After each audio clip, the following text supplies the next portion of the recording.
જય માતા ખેડૂત મિત્રો, આજે તારીખ 4 ડિસેમ્બર 2024 આજની સવારની હવામાન અપડેટની અંદર માહિતી મેળવીએ તો ગુજરાતના ભાગોની અંદર આજથી હવામાનમાં પલટો આવશે, તેમજ આગામી 8 ડિસેમ્બર દરમિયાન ગુજરાતના અમુક ભાગોની અંદર માવઠાની સંભાવના છે, જેના કારણે લઘુત્તમ તાપમાન ઘટી શકે છે, ઠંડીમાં ઘટાડો થાય તેવી સંભાવના સાથે જ 7-8 તારીખથી ફરીવાર કડકડી ઠંડીનો રાઉન્ડ આવી રહ્યો છે, તેની પણ અપડેટ મેળવીશું। ચેનલમાં નવા હોય તો ચેનલને સબસ્ક્રાઇબ કરી નાખજો અને વિડીયોને લાઇક આપીને શેર કરી દેજો।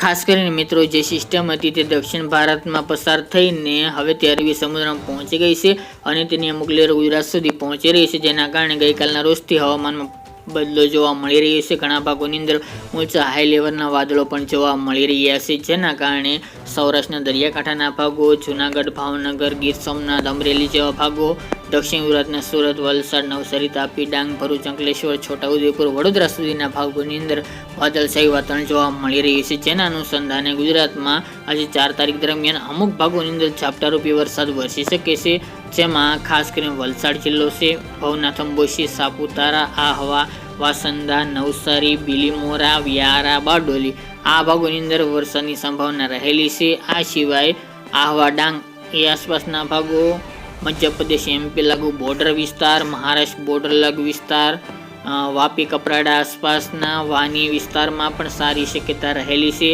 આ સિવાય ભરૂચ, રાજપીપળાના અમુક ભાગોની અંદર, ડેડિયાપાડા આસપાસ, શિનોર એમાં પણ છાંટછૂટ જેવા ઝાપટા પડે તેવી સંભાવના રહેલી છે। ગુજરાતમાં અમુક ભાગો જેમાં ગીર સોમનાથ, ગીર તલાલા, વેરાવળ, કોડીનાર એ ભાગોની અંદર કોઈક જગ્યાએ ઝાપટું પડી જાય તેવી સંભાવના રહેલી છે। બાકી ગુજરાતમાં અન્ય ભાગોની અંદર કોઈ ભારે માવઠાની સંભાવના જણાતી નથી। આ સિવાય સૌરાષ્ટ્રના અન્ય વિસ્તાર જેમાં 5 તારીખ દરમિયાન વાતાવરણમાં ઘણો બધો પલટો જોવા મળી શકે છે, ઘાટા વાદળો પણ દરિયાકાંઠાના ભાગો જેમાં અમરેલી, ભાવનગર, ગીર સોમનાથ, પોરબંદર અને જૂનાગઢ આ ભાગોની અંદર ઘાટા વાદળો બંધાઈ શકે છે।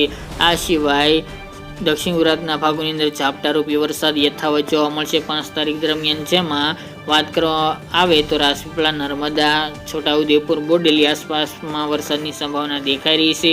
આ સિવાય નવાપુર છે, તાપી, ડાંગ, વ્યારા, બારડોલી, સુરત, વલસાડ, નવસારી આ જિલ્લાઓની અંદર જે દક્ષિણ ગુજરાતના છે એમાં પણ વરસાદની સંભાવના દેખાઈ રહી છે અને ઝાપટાથી લઈને છાંટછૂટ પડી શકે છે। વડોદરા, દાહોદ, અમદાવાદ તેમજ મહીસાગર, પંચમહાલ એ ભાગોની અંદર પણ વાદળછાયું વાતાવરણ જોવા મળશે। ભાવનગર, રાજકોટ, સુરેન્દ્રનગર, બોટાદ, જૂનાગઢ, અમરેલી, ભાવનગર, પોરબંદર અને ગીર સોમનાથ આ ભાગોની અંદર પણ વાદળછાયું વાતાવરણ જોવા મળશે। કચ્છના અમુક ભાગો જેમાં નલિયા આસપાસ, ગાંધીધામ જે દરિયાઈ પટ્ટી છે એમાં પણ વાદળછાયું વાતાવરણ 5 તારીખ દરમિયાન જોવા મળે તેવી સંભાવના રહેલી છે। 6 તારીખ દરમિયાન જેમ સિસ્ટમ દૂર જશે તેમ ગુજરાતમાંથી ધીરે ધીરે વાદળછાયું વાતાવરણ હટતું જોવા મળશે, જેમાં ઉત્તર ગુજરાતના અમુક ભાગોની અંદર પણ વાદળછાયું વાતાવરણ જોવા મળશે। પશ્ચિમ સૌરાષ્ટ્ર અને કચ્છમાં પણ વાદળછાયું વાતાવરણ 6 તારીખ દરમિયાન જોવા મળે તેવી સંભાવના રહેલી છે। તો 3 દિવસ દરમિયાન માવઠાની સંભાવના દેખાઈ રહી છે અને વાદળછાયું વાતાવરણની અસર 8 તારીખ સુધી જોવા મળે તેવું અનુમાન રહેલું છે। કોઈ ભારે માવઠાની સંભાવના જણાતી નથી। હવે વાત કરીએ તો ઠંડી અને તાપમાનની, તો મિત્રો ખાસ કરીને 2 દિવસથી 3 દિવસ દરમિયાન તાપમાન એટલે કે રાતનું લઘુત્તમ તાપમાન 2 થી 3 ડિગ્રી વધે તેવી સંભાવના રહેલી છે।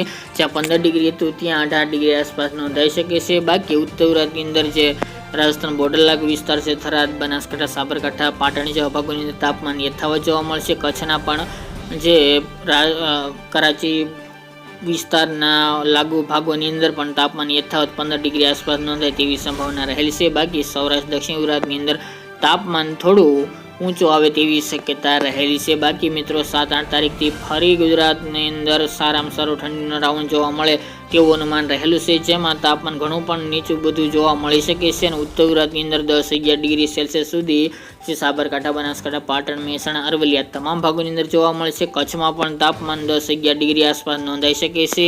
સૌરાષ્ટ્રના સુરેન્દ્રનગર, મોરબીમાં પણ 10-12 ડિગ્રી તાપમાન જોવા મળશે। જૂનાગઢ, અમરેલીમાં પણ 12 ડિગ્રી આસપાસ તાપમાન નીચું જવાની શક્યતા રહેલી છે। બાકીના જિલ્લાઓની અંદર 14 ડિગ્રી આસપાસ નોંધાઈ શકે છે તાપમાન। દક્ષિણ ગુજરાતની અંદર પણ 13-14 ડિગ્રી તાપમાન રહેવાની સંભાવના દેખાઈ રહી છે। અમદાવાદ, ગાંધીનગર એ વિસ્તાર, મધ્ય પૂર્વના ભાગોના જિલ્લાઓની અંદર પણ તાપમાન 12 ડિગ્રી સેલ્સિયસ સુધી નીચું જોવા મળે તેવું અનુમાન રહેલું છે। તો મિત્રો 7 તારીખ બાદ કડકડી ઠંડી માટે તૈયાર રહેજો। વહેલી સવારે અને રાત્રિ દરમિયાન સારામાં સારી ઠંડી જોવા મળશે અને back to back western disturbance આવશે, જેના કારણે કાતરો થીજવતી ઠંડી હજુ પણ 20 તારીખ બાદ એટલે કે 20 ડિસેમ્બર બાદ જોવા મળે તેવી સંભાવના રહેલી છે, પરંતુ નોંધપાત્ર એ છે કે આ રાઉન્ડની અંદર જે 8 તારીખ આસપાસ જોવા મળશે તેમાં તાપમાન ઘણું પણ નીચું જોવા મળશે 10 ડિગ્રી સેલ્સિયસ સુધી, જેની તમામે ખેડૂત ભાઈ નોંધ લેવી. તો મિત્રો આ અત્યારની વહેલી સવારની અપડેટ, ફરી એક નવા વિડીયો સાથે મળીશું.